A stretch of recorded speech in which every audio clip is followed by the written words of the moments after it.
سوريا اليوم بحاجة إلى عقلية منفتحة من قبل إدارة دمشق وعقلية استيعابية لجميع القضايا الوطنية السورية، بما فيها حل القضية الكردية والاعتراف بحقوق الكرد في سوريا الذين تعرضوا للتهميش والإقصاء والإنكار سابقا. وكذلك يجب ضمان حقوق جميع المكونات في هذا الوطن من العلويين والمسيحيين والإيزيديين والدروز والإسماعيليين.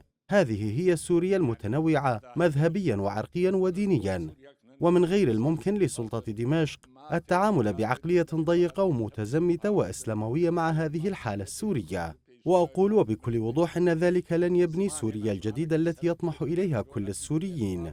ونحن ككرد وكشمال وشرق سوريا بكافة مكوناتها لدينا موقف ثابت في إقامة سوريا ديمقراطية تعددية لا مركزية سياسية تحفظ حقوق جميع مكوناتها، وفي المقدمة حقوق الشعب الكردي والاعتراف بلغتنا الكردية كلغة أساسية في البلاد، وعدم تهميش وإقصاء الشعب الكردي في سوريا، ونحن ماضون في نضالنا مهما كلفنا ذلك.